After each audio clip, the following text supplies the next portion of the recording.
razão e relacionada diretamente com eles, é por uma questão também de saúde, ou seja, nós conseguimos imunizar contra a maior parte das doenças mais comuns em cães e em gatos, e portanto, por norma, conseguimos um animal mais saudável, com uma esperança de vida maior e qualidade de vida nesse tempo de esperança média que ele tem, também com uma melhor qualidade de vida. Além dos fatores inerentes ao animal, temos a questão da saúde pública, porque a verdade é que eles, vivendo connosco, são um vetor de muitas doenças.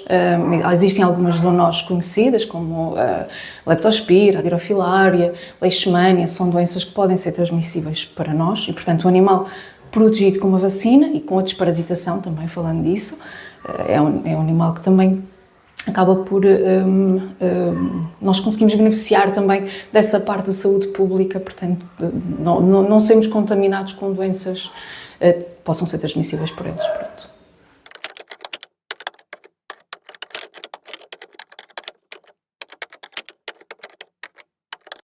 Nos cães, começando pelos cães, existe um protocolo vacinal para animais mais jovens, que pode ser iniciado entre as 4 e as 6 semanas e que normalmente engloba a Gene e a parvovirose, que são as doenças mais prevalentes nessas idades. Depois, os reforços. Devem ser feitos reforços a cada 3 semanas até atingir as 12 semanas de idade, portanto, os 4 meses. Esses reforços já incluem, é uma vacina polivalente, portanto, é uma vacina que inclui mais estirpes, mais estirpes, nomeadamente, para além da Gene e da parvovirose, inclui a hepatite infecciosa canina, que é um adenovírus, inclui o vírus da parainfluenza, e inclui a leptospira. Portanto, também dependendo do tipo de vacina, no laboratório, pode incluir mais ou menos estirpes. E pronto, basicamente nos cães é assim. Nos gatos, o protocolo vacinal começa aos 2 meses, portanto às 8 semanas, e é feito depois reforços a cada 3 a 4 semanas, até atingir também os 12 meses de idade. E nos gatos temos a questão dos animais que possam ter acesso ao exterior. Existe uma vacina contra a leucemia felina, que é indicada realmente em gatos de risco, ou seja, gatos que possam contactar com outros gatos de rua que estejam infectados com essa doença, ou, por exemplo, uma pessoa que o gato até nem sai de casa, mas tem tem já um outro gato que é fel, portanto convém que o outro faça a prevenção para não contaminar.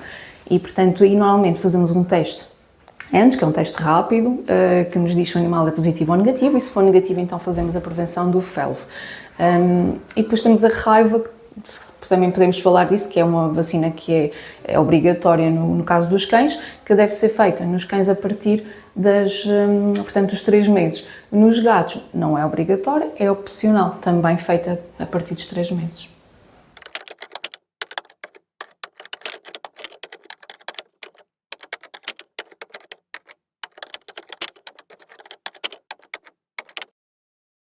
Não, realmente no início da vida, portanto, as primeiras vacinas requerem uma vinda ao veterinário mais frequente porque precisamos de fazer um reforço cada 3 semanas, a cada 4 semanas e, portanto, requer essa frequência de vindas cá, mas depois ao longo da vida deve ser mantido um reforço, normalmente anual ou semestral das vacinas. Por exemplo, isto também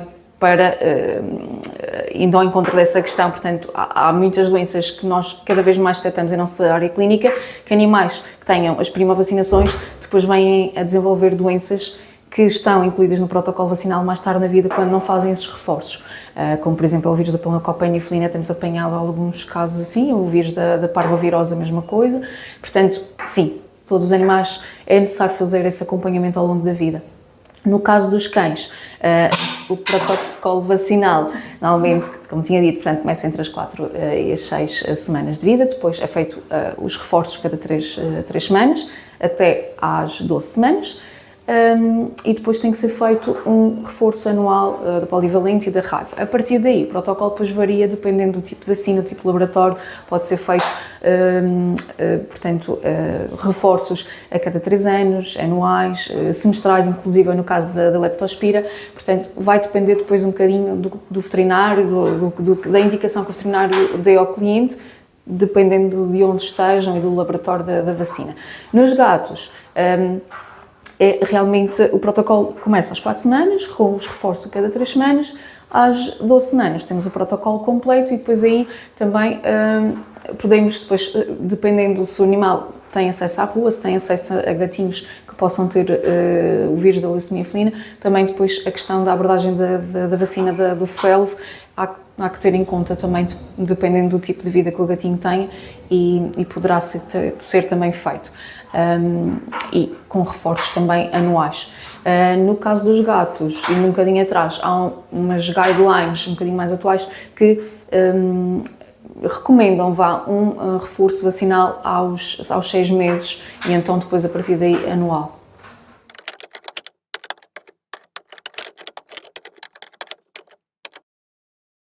Chama-se vacinação polivalente porque nós conseguimos, no mesmo injetável, conseguimos imunizar contra vários agentes. No caso dos cães, as que estão incluídas a hepatite infecciosa canina, que é um adenovírus, a leptospira, vários tipos de leptospira, a esgana, parvovirose e a parainfluenza. No caso dos gatos, temos a rinotraqueite infecciosa felina, calicivírus, herpesvírus e panleucopenia.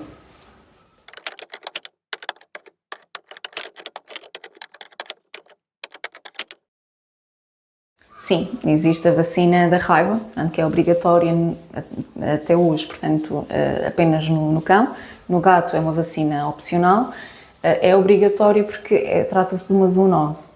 Desde 1960 que Portugal é endémico de raiva, mas o protocolo mantém-se, essa obrigatoriedade mantém-se devido ao risco de entrada de espécies que possam ser suscetíveis e que sejam portadoras desse vírus. E atendendo que é uma zoonose, portanto, mantém-se essa obrigatoriedade no nosso país.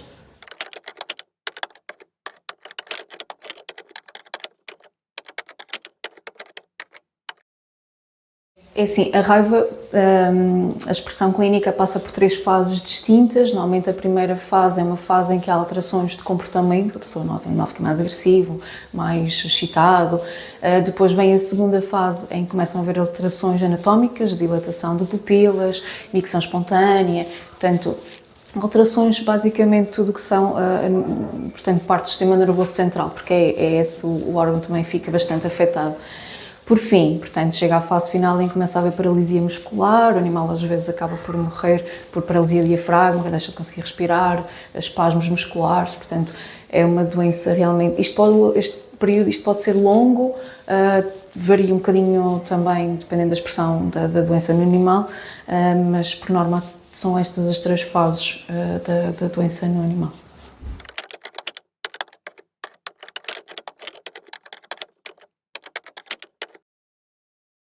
Sim, portanto, além das mais que se falam mais, portanto, das zoonoses, não é? Que mais se ouvem falar, como por exemplo a raiva, embora esteja já extinta desde 1960, mas é sempre aquela que se fala bastante. É uma zoonose, temos a leptospira, que também é uma zoonose, cá na Madeira não existe, mas temos no continente a leishmania, que também é uma zoonose, a dirofilária, embora pronto, não seja ainda, não há assim relatos de muitos casos, acho eu, de humana, mas também é uma zoonose, portanto também pode ser passada. O que acontece é que não é uma passagem direta, ou seja, não é o próprio animal que nos transmite. Algumas destas doenças requerem aqui um vetor, normalmente um mosquito, que faça essa passagem. Claro que o animal, se convivemos com o animal com essa doença, o risco pode aumentar dessa transmissão. Outras zoonoses, por exemplo, são realmente, por exemplo, doenças transmissíveis por carraças, como por exemplo a doença de Lyme, porque são basicamente determinadas bactérias que são inoculadas pelas carraças, que se o animal tiver, existe uma maior probabilidade de passar para os humanos. Bem que estes casos são realmente muito raros, mas convém de facto falar deles. Depois também temos as dermatofitoses, portanto, mais conhecidas como as sarnas. Alguns têm potencial realmente zoonótico, também a maior parte são muito específicas de espécie para espécie, mas pode haver esta passagem, esta infecção cruzada, sem dúvida.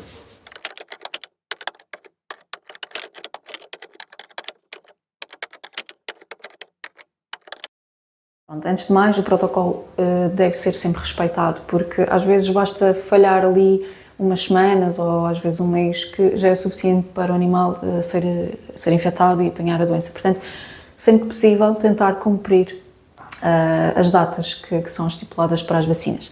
Pronto, em relação à periodicidade, indo à questão, nos cães, como já tinha referido, portanto, tem que ser feito um protocolo inicial que se chama a primovacinação, que inclui uma série de vacinas que devem ser feitas até às 12 semanas de idade.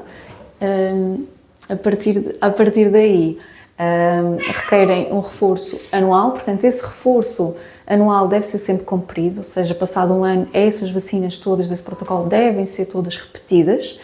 A partir daí, então a história muda um bocadinho, pois dependendo, lá está também do laboratório, existem algumas que podem ter uma periodicidade de 3 anos, outras que têm uma periodicidade anual ou até mesmo semestral.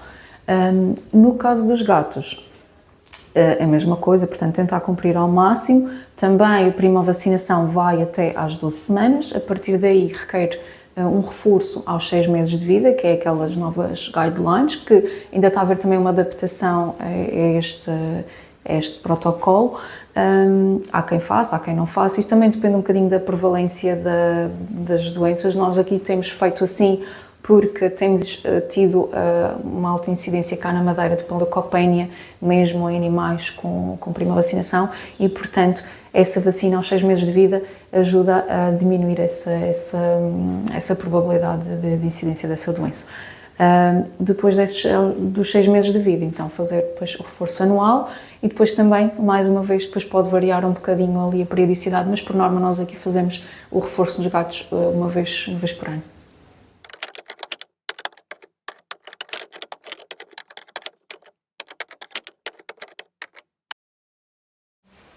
Pronto, a dirofilária é, de facto, uma parasitose transmitida por um mosquito vetor. Nós temos uma elevada incidência cá na Madeira. O nome é Dirofilaria mitis e, basicamente, o que acontece é que na transmissão desta doença, depois os adultos, as formas adultas deste nemato, daquilo basicamente é uma lombriga, elas alojam-se nas câmaras cardíacas, provocando doença cardíaca, portanto, cardiovascular, cardíaca, pulmonar, portanto, alterações a nível da parte do sistema vascular. Ela pode ser transmissida, basicamente, a cães, a gatos, a furões, a pessoas, é uma zoonose, e, portanto, nós temos realmente, cá na Madeira, uma batalha diária realmente na prevenção e sempre que fazemos as nossas primeiras consultas, sempre que fazemos uma consulta, costumamos, por norma, sempre referir-se ou perguntar se o tutor faz a prevenção. A prevenção pode ser feita de 2 formas. É sempre dada a opção ao tutor de qual forma opta por fazer a prevenção. Pode ser feito com a administração mensal de um comprimido, portanto, que tem uma substância ativa que faz a prevenção contra esta doença, ou um injetável, que basicamente é um antiparasitário, é um injetável que é feito uma vez por ano. Depois damos as vantagens e desvantagens e o cliente depois acaba por escolher. Por norma, se o animal fez a prevenção desta doença até aos 6 meses de idade ou 1 ano, portanto, dependendo de quando se começa o protocolo, depois isso varia também de acordo com o crescimento do animal. Por norma, começamos quando o animal atinge o peso adulto estável. Se o animal fez essa prevenção até lá, não precisamos de fazer o teste. Se o animal não fez prevenção, fazemos o teste. Se for negativo, fazemos então a prevenção.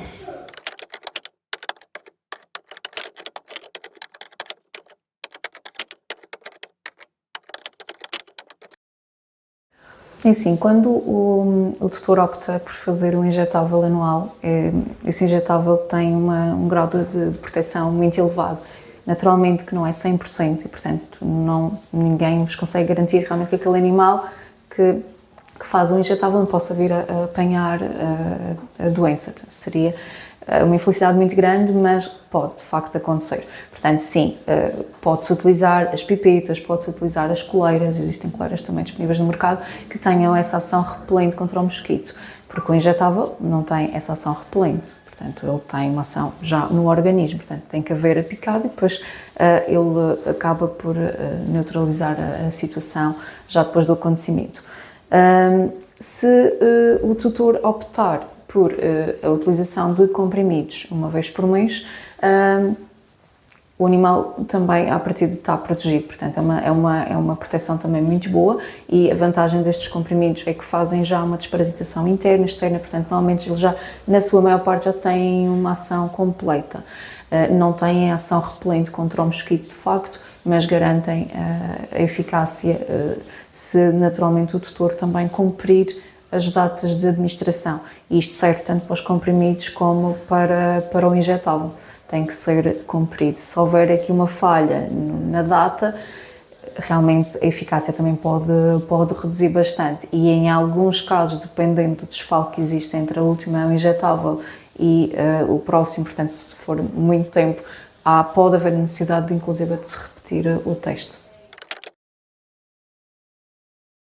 Há aqui muita coisa que se podia falar. Realmente, aqueles que me lembro assim mais que aconteceu na minha prática clínica é a questão de ver pessoas que não querem vacinar os seus animais porque acham que, e isto acontece principalmente na comunidade mais de caçadores, que os animais perdem a capacidade olfativa, ou que perdem a capacidade auditiva, portanto ficam surdos devido à vacinação, portanto, e não querem vacinar.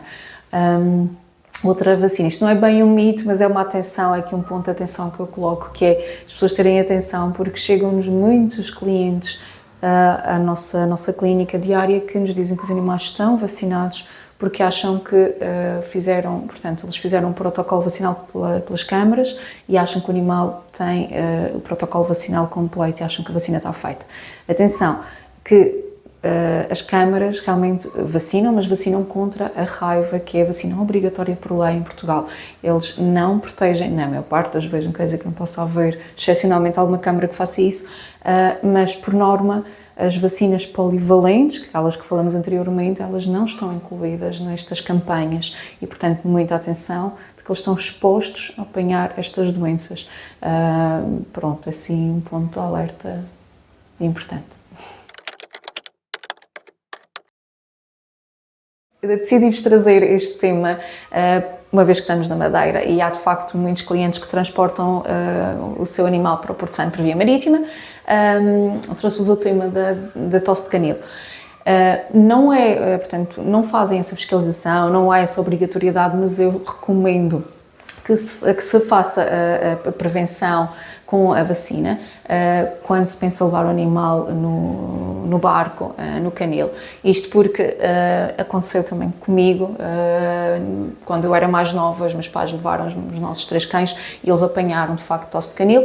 Não é uma doença fatal, ela normalmente até na sua maior parte dos casos é autolimitante, mas é realmente chato, é uma gripe, portanto o animal fica a tossir, em alguns casos mais graves até podem evoluir para broncopneumonias e necessidade de tratamento médico, e é uma chatice, são sempre umas férias mais chatas, tendo o animal doente, pronto.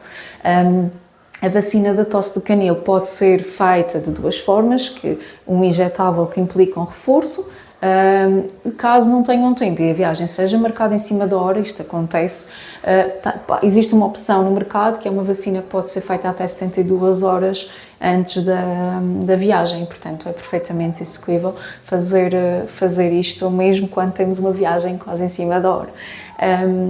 Ela é uma doença que, portanto, ela afeta a parte do sistema respiratório do cão, é multifatorial, ou seja, existem bactérias, vírus que se alojam e que levam ao desenvolvimento desta patologia. Os 2 principais agentes é a Bordetella bronquicética e a parainfluenza. A parainfluenza já está contemplada no protocolo vacinal normal do cão, no polivalente. A Bordetella bronquicética é a tal vacina de tosse de canil, que no fundo é a estirpe da Bordetella bronquicética, no fundo estamos a proteger contra esse agente.